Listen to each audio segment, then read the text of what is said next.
अस्सलामुअलैकुम viewers, welcome back to my YouTube channel Shamas diary. कैसे हैं आप सब लोग?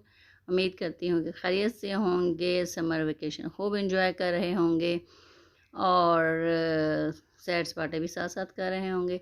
जी, तो आज हम बनाएंगे होममेड बर्गर। बर्गर तो हर जगह से मिल जाते हैं, बट जो घर की बनाई हुई चीज़ों की अफादियत होती है वो शायद बाहर की चीज़ों में नहीं होती। Let's start our recipe. तो इसके लिए मैंने ये बर्गर बन लिए हैं जो कि रेडीमेड लिए हैं, और इसके लिए मैंने ये प्याज वाला आमलेट जो है वो रेडी किया है, क्योंकि इसमें जो प्याज़ों का क्रंच है ना बहुत मज़े का लगता है।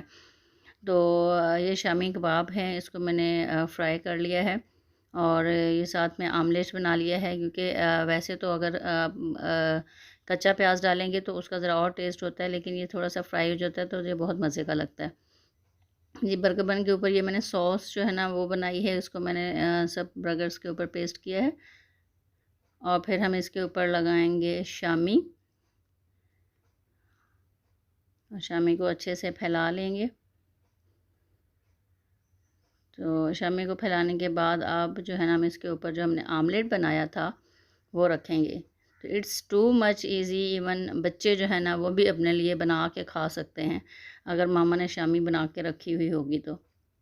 इसके ऊपर मैंने लगाई है केचप, और फिर इसके बाद मायोनीज़। तो क्योंकि बच्चे मायोनीज़ बहुत पसंद करते हैं, और मायोनीज़ से ना बहुत क्रीमी सा टेस्ट आता है, बहुत ही यम्मी किस्म का। तो ये बहुत मज़े के बर्गर और इतने सॉफ्ट और स्पॉन्जी बनते हैं ना कि क्या आप जो है ना बाकी KFC वगैरह को भूल जाएंगे। तो बहुत ही यम्मी जो है ना ये बर्गर बनता है। इसके ऊपर मैंने ये टमाटर के स्लाइसेस रख दिए हैं, और अब इसको हम बंद कर देंगे। तो आप अपनी मर्ज़ी के हिसाब से जो स्लाइसेस हैं कम ज़्यादा रख सकते हैं। किसको टमाटोज़ जो है पसंद होते हैं वो ज़्यादा यूज़ कर लेते हैं, जो नहीं लाइक करते वो ना भी यूज़ करें तो कोई इतना ज़्यादा फ़र्क नहीं पड़ता। ले जी, बर्गर बन हमारे बन के तैयार हैं। कैसे लगी आपको मेरी ये बर्गर की रेसिपी?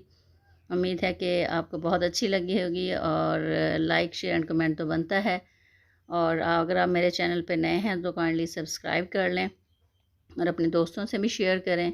इतनी इजी रेसिपी आप बॉयज़ भी इवन जो है ना इजीली इसको बना सकते हैं। तो दुआ में याद रखिएगा, और चैनल को सब्सक्राइब ज़रूर कर लें, और बेल आइकन को ज़रूर प्रेस करें, ताकि हर नई आने वाली इजी इजी रेसिपीज़, इजी मज़े मज़े के व्लॉग्स आप तक पहुंचते रहें। दुआ में याद रखिएगा। मिलते हैं नेक्स्ट वीडियो में। अल्लाह हाफिज़।